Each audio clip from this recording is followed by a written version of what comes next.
Hola, mi nombre es José Roberto Rodríguez y es un gusto compartir contigo. Lección número 12, titulada Juzgado y crucificado. El texto bíblico base para el estudio de esta semana se encuentra en el libro de Marcos, el capítulo 15, verso 34, en el cual leemos lo siguiente. Y a la hora novena Jesús exclamó a gran voz, Eloí, Eloí, lama sabactani, que quiere decir, Dios mío, ¿por qué me has desamparado? Marcos 15 es el corazón del relato de la pasión. Allí se presenta el juicio de Jesús, su condena, la burla de los soldados, su crucifixión, su muerte y su traslado al sepulcro. En el capítulo, los eventos son presentados con todo detalle y nitidez, probablemente porque el autor pretende que los hechos hablen por sí mismos. La ironía juega un papel importante a lo largo de este capítulo, razón por la cual es útil definirla claramente. Una ironía contiene generalmente tres componentes. 1.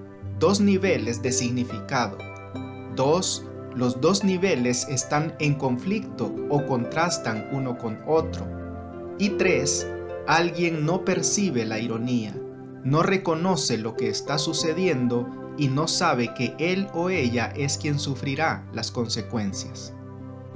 Esta semana, desde la pregunta de Pilato, ¿eres tú el rey de los judíos?, pasando por la burla de los soldados, por el texto escrito encima de la cruz, por la burla de los líderes religiosos, a otro salvó, a sí mismo no puede salvarse, y llegando hasta la inesperada aparición de José de Arimatea, el capítulo está lleno de dolorosas ironías que, sin embargo, revelan poderosas verdades acerca de la muerte de Jesús y de lo que ella significa.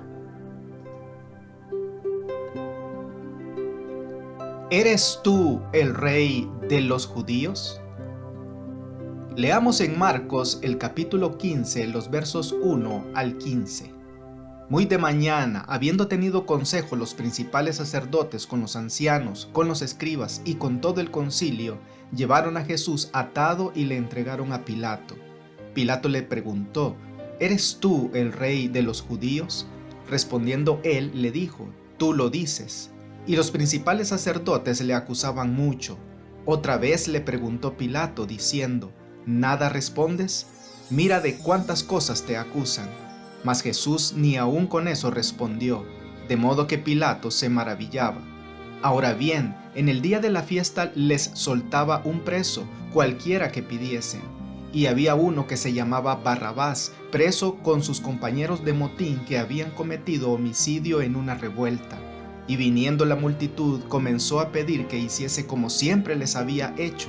Y Pilato les respondió diciendo, ¿queréis que os suelte a rey de los judíos? Porque conocía que por envidia le habían entregado los principales sacerdotes. Mas los principales sacerdotes incitaron a la multitud para que les soltase más bien a Barrabás. Respondiendo Pilato les dijo otra vez, ¿qué pues queréis que haga del que llamáis rey de los judíos? Y ellos volvieron a dar voces, crucifícale. Pilato les decía, pues qué mal ha hecho, pero ellos gritaban aún más, crucifícale. Y Pilato, queriendo satisfacer al pueblo, les soltó a Barrabás y entregó a Jesús, después de azotarle, para que fuese crucificado. ¿Qué clase de circunstancias irónicas ocurren aquí? Poncio Pilato fue gobernador de Judea entre los años 26 y 36 después de Cristo. No era un líder amable y varias de sus acciones causaron consternación entre los habitantes del país. El juicio de Jesús resultó en una sentencia de muerte por blasfemia. Sin embargo, bajo el gobierno romano, los judíos no podían ejecutar personas en la mayoría de los casos, así que trajeron a Jesús ante Pilato para que lo condenara. El cargo contra Jesús ante Pilato no es mencionado, pero es posible deducirlo a partir de la breve pregunta que le dirige al Señor: ¿eres tú el rey de los judíos? En los tiempos del Antiguo Testamento, Israel ungía a sus reyes, así que no es difícil ver cómo el término Mesías, ungido, podía ser convertido en un presunto reclamo de homenaje propio de un rey, en competencia con el emperador. Por lo tanto, la acusación presentada ante el Sanedrín contra Jesús fue de blasfemia, mientras que la esgrimida contra él ante el gobernador fue de sedición, lo que podía conducir a la muerte. La ironía radica en el hecho de que Jesús es tanto el Mesías como el rey de los judíos. Sus condenas por blasfemia y sedición estaban equivocadas. Debió haber recibido en cambio homenaje y adoración, pero Jesús aún actúa como un rey. Su respuesta a Pilato, "tú lo dices", es evasiva. Él no rechaza el título ni lo confirma. Esta respuesta puede sugerir que es un rey, pero de una clase diferente. Marcos 15:6 introduce en la narración la costumbre de liberar a un prisionero durante la Pascua. En Marcos 15:9, Pilato pregunta si quieren que suelte al rey de los judíos, y aunque usó tal vez el título de manera irónica, la ironía está en realidad jugando en su contra. Marcos 15:9 y 10 es un estudio de percepción y de falta de ella. Pilato se da cuenta de que los líderes religiosos entregaron a Jesús por envidia, pero no percibe que, al formular la pregunta a la multitud, está haciendo el juego a los dirigentes religiosos. Estos incitan a la multitud y piden la crucifixión de Jesús.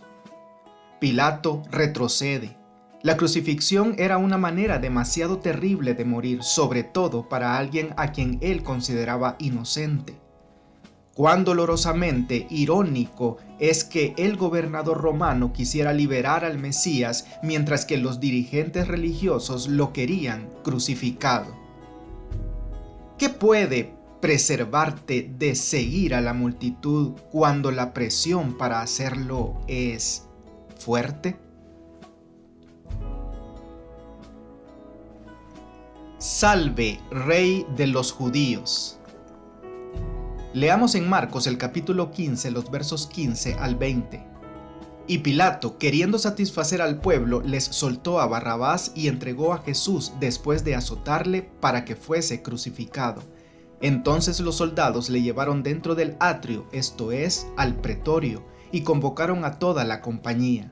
Y le vistieron de púrpura, y poniéndole una corona tejida de espinas, comenzaron luego a saludarle: «Salve, Rey de los judíos». Y le golpeaban en la cabeza con una caña, y le escupían, y puestos de rodillas le hacían reverencias. Después de haberle escarnecido, le desnudaron la púrpura, y le pusieron sus propios vestidos, y le sacaron para crucificarle. ¿Qué hicieron los soldados a Jesús y cuál es la relevancia de ello? Los romanos utilizaban una severa forma de flagelación como preparación de los prisioneros para la ejecución. La víctima era despojada de su ropa, atada a un poste y azotada con un látigo de tiras de cuero en cuyos extremos adherían trozos de hueso, vidrio, piedras y clavos. Después de que Jesús fue azotado, los soldados encargados de su ejecución continuaron humillándolo, vistiéndolo con un manto de color púrpura, poniendo una corona de espinas sobre su cabeza y burlándose de él como rey de los judíos. Al grupo de soldados se lo llamaba batallón, que pudo estar compuesto en este caso por entre 200 y 600 hombres. La ironía de la escena es evidente para el lector, pues Jesús es en verdad el rey y las burlas de los soldados así lo proclaman. La acción de ellos era una parodia del saludo que daban al emperador romano con las palabras «Salve, César, emperador». Por lo tanto, se trata de una implícita comparación con el emperador. Las acciones de los soldados como parte de su burla a Jesús incluyen golpear su cabeza con una caña, escupirlo y postrarse ante él simulando homenaje. Estas tres acciones son expresadas en griego usando el tiempo imperfecto. En este contexto, este tiempo verbal conlleva la idea de acción repetitiva, prolongada. es decir, que siguieron golpeándolo, escupiéndolo y postrándose ante él como una parodia de homenaje. Jesús soporta todo esto en silencio, sin responder en absoluto. El procedimiento típico de una ejecución romana consistía en hacer que el condenado cargara desnudo con su cruz hasta el lugar de la ejecución. Este patrón nuevamente tenía el propósito de humillar y avergonzar completamente a la persona delante de la comunidad. Los judíos aborrecían la desnudez en público. Marcos 15:20 destaca que le quitaron el manto púrpura y volvieron a vestirlo con su propia ropa. Esto parece ser una concesión hecha por los romanos a los judíos en ese tiempo y lugar. Piensa en cuánta ironía hay aquí, en el hecho de que se postraran ante Jesús y le rindieran homenaje como a un rey, sin percibir que era en verdad el rey, no solo de los judíos, sino también de ellos. Estos hombres no tenían idea de lo que estaban haciendo. ¿Por qué, sin embargo, su ignorancia no los excusará el día del juicio? La crucifixión. Leamos en Marcos el capítulo 15, los versos 21 al 38. Y obligaron a uno que pasaba, Simón de Cirene, padre de Alejandro y de Rufo, que venía del campo, a que le llevase la cruz. Y le llevaron a un lugar llamado Gólgota, que traducido es lugar de la calavera. Y le dieron a beber vino mezclado con mirra, mas él no lo tomó. Cuando le hubieron crucificado, repartieron entre sí sus vestidos, echando suerte sobre ellos para ver qué se llevaría cada uno. Era la hora tercera cuando le crucificaron, y el título escrito de su causa era El Rey de los Judíos.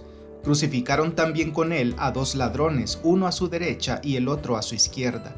Y se cumplió la escritura que dice, y fue contado con los inicuos. Y los que pasaban le injuriaban, meneando la cabeza y diciendo, va, tú que derribas el templo de Dios y en 3 días lo reedificas, sálvate a ti mismo y desciende de la cruz.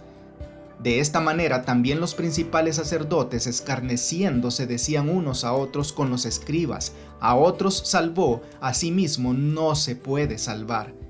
El Cristo, Rey de Israel, descienda ahora de la cruz para que veamos y creamos. También los que estaban crucificados con él le injuriaban.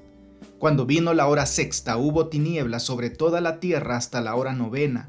Y a la hora novena Jesús clamó a gran voz diciendo, Eloí, Eloí, lama sabactani, que traducido es, Dios mío, ¿por qué me has desamparado? Y algunos de los que estaban allí decían al oírlo, mirad, llama a Elías. Y corrió uno y empapando una esponja en vinagre y poniéndola en una caña, le dio a beber diciendo, dejad, veamos si viene Elías a bajarle. Mas Jesús, dando una gran voz, expiró. Entonces el velo del templo se rasgó en 2, de arriba abajo. ¿Qué terrible y dolorosa ironía aparece aquí? En este punto del relato de la pasión, Jesús es una víctima silenciosa, controlada por gente empeñada en su muerte. A lo largo del Evangelio y hasta su arresto, Él estuvo a cargo de la acción. Ahora, en cambio, es objeto de la actividad de otros. Aunque era un robusto predicador itinerante, la flagelación que había recibido, sumada a la falta de alimento y sueño, lo agotaron al punto de que un extraño tuvo que cargar su cruz. En la cruz, su ropa le fue quitada y llegó a ser propiedad de los soldados, quienes echaron suerte sobre ella para ver de quién sería. La crucifixión era un método de ejecución que no significaba un derramamiento importante de sangre. Los clavos utilizados para fijar a una persona a la cruz atravesaban probablemente las muñecas, debajo de las palmas, donde no hay vasos sanguíneos importantes. Tanto en hebreo como en griego, la palabra traducida como mano puede designar tanto a esta como al antebrazo. La palma de la mano carece de las estructuras necesarias como para soportar el peso del cuerpo en una crucifixión. El nervio medio o mediano se encuentra ubicado a lo largo del antebrazo y habría sido aplastado por los clavos, provocando así un dolor insoportable en los brazos. La respiración era dificultosa. Para conseguir una buena bocanada de aire, los crucificados tenían que empujar su cuerpo hacia arriba usando como apoyo los pies clavados y flexionando sus brazos, lo cual nuevamente provocaba un dolor atroz. La asfixia por agotamiento era una de las causas de muerte. Jesús fue víctima de burlas y humillaciones tremendas durante su crucifixión. Como ya se ha visto, el Evangelio de Marcos se caracteriza por un motivo o tema teológico de revelación secreto, según el cual Jesús pide a las personas que guarden silencio acerca de quién es Él.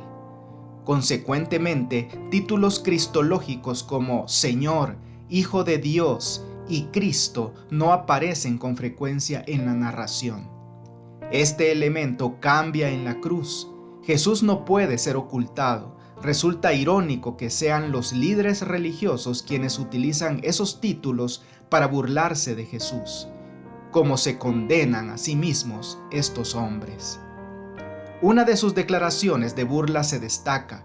En Marcos 15:31 ellos dicen: a otros salvó, a sí mismo no puede salvarse. Para demostrar su punto acerca de la impotencia de Jesús en la cruz, aseveran que ayudó a otros. El verbo griego puede significar salvar, sanar, rescatar. Así, irónicamente, admiten que Él es el Salvador.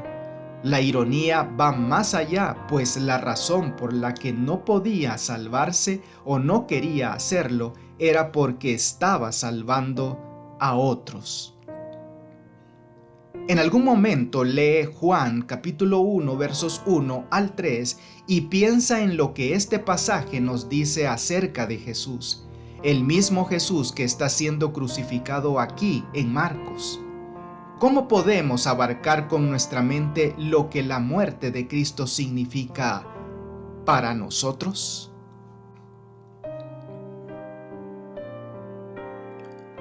Abandonado por Dios.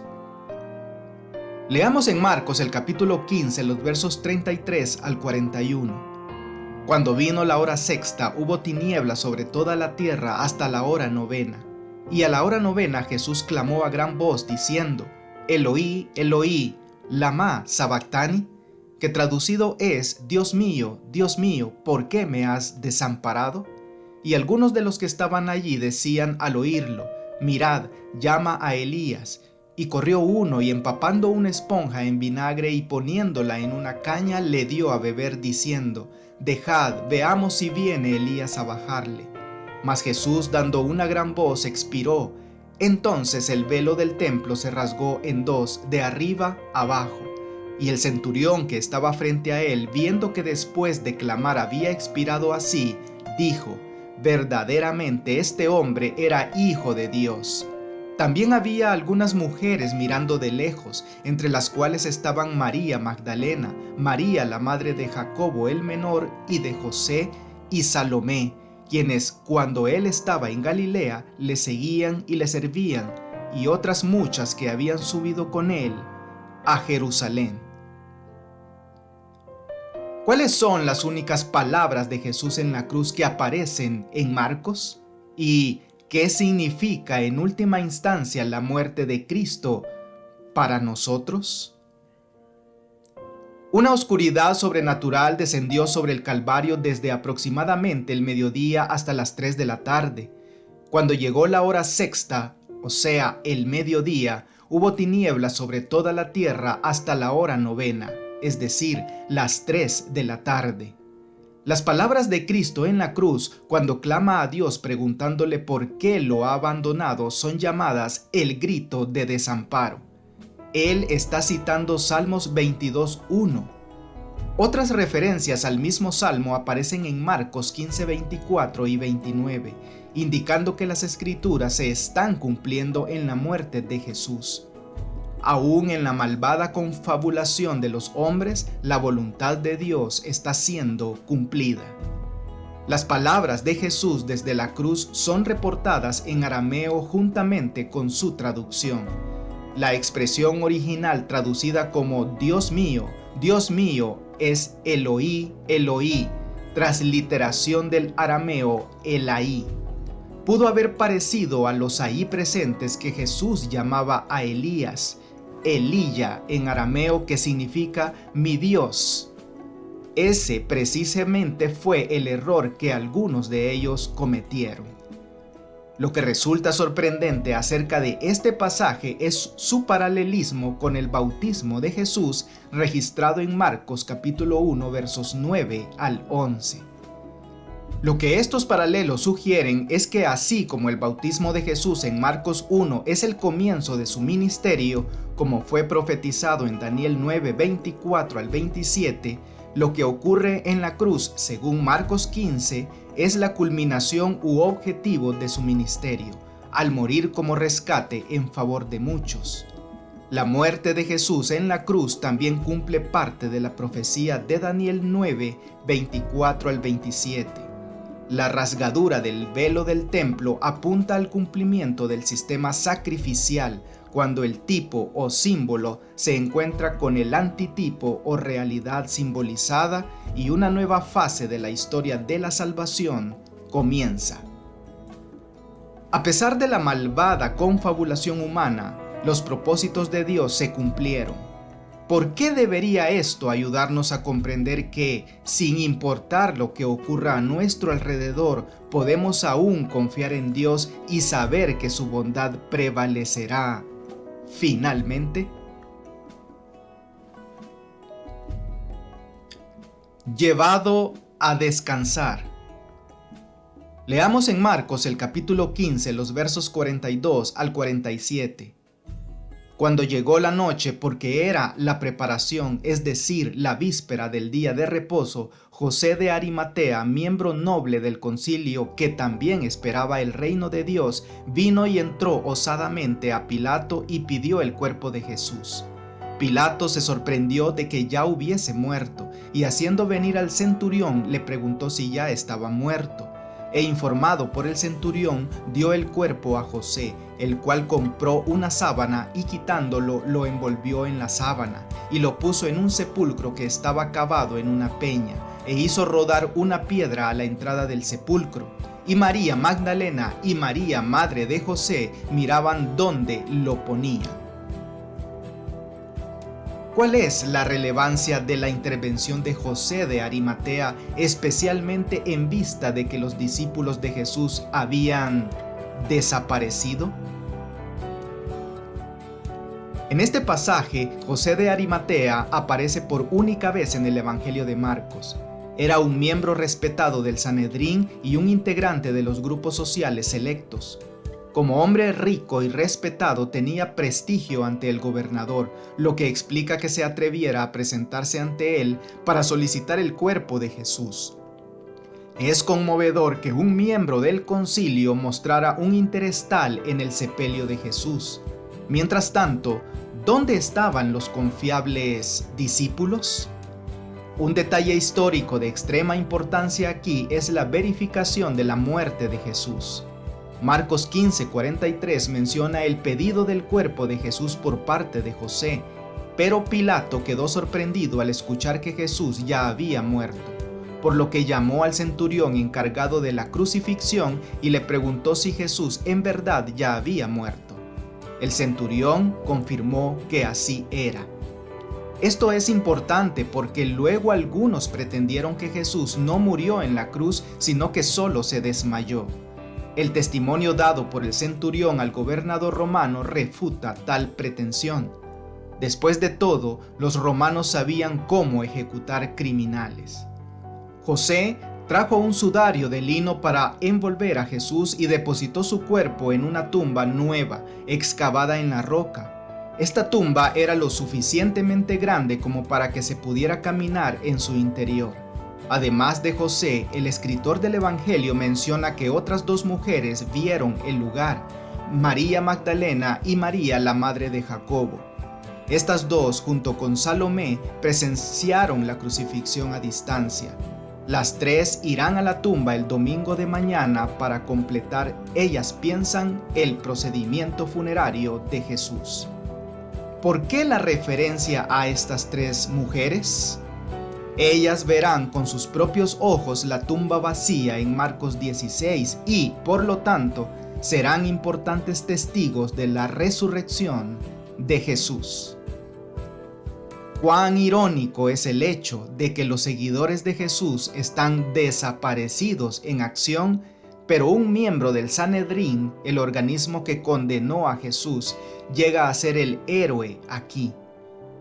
¿Cómo podemos asegurarnos de no desaparecer en acción en momentos cruciales? Para estudiar y meditar. Pilato anhelaba liberar a Jesús, pero vio que no podía hacerlo y conservar su puesto y sus honores. Antes que perder su poder mundanal, prefirió sacrificar una vida inocente. ¿Cuántos, para escapar a la pérdida y al sufrimiento, sacrifican igualmente los buenos principios? La conciencia y el deber señalan un camino y el interés propio señala otro. La corriente arrastra fuertemente en la mala dirección y el que transige con el mal es precipitado a las densas tinieblas de la culpabilidad. Sobre Cristo como sustituto y garante de nosotros fue puesta la iniquidad de todos nosotros. Fue contado por transgresor para que pudiese redimirnos de la condenación de la ley. La culpabilidad de cada descendiente de Adán abrumó su corazón. La ira de Dios contra el pecado, la terrible manifestación de su desagrado por causa de la iniquidad, llenó de consternación el alma de su Hijo.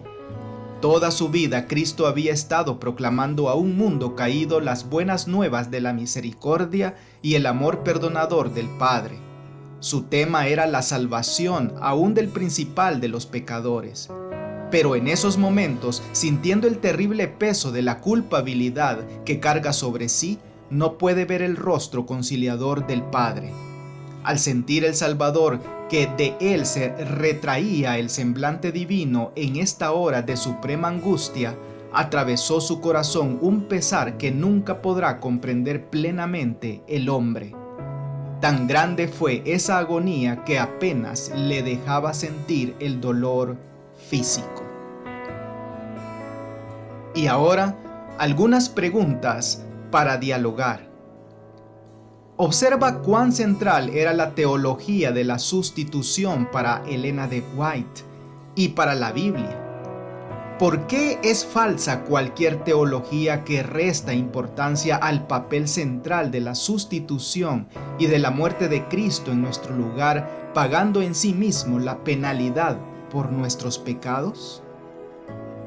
¿Quién o qué es el Barrabás solicitado en lugar de Jesús en nuestro mundo hoy? ¿Qué debería enseñarnos la historia de José de Arimatea acerca de no juzgar las apariencias? En algún momento repasa Daniel el capítulo 9, los versos 24 al 27. ¿Por qué deberías ser tú capaz de dar un estudio bíblico acerca de este pasaje a cualquiera que lo requiera? ¿Y estás en condiciones de hacerlo? Que Dios te bendiga. No olvides apoyar este ministerio suscribiéndote a mi canal de YouTube. Con esto tendrás acceso a un video resumen completamente ilustrado y animado de la lección de escuela sabática para adultos al inicio de cada semana. Espero tus likes y tus comentarios de la lección. Bendiciones.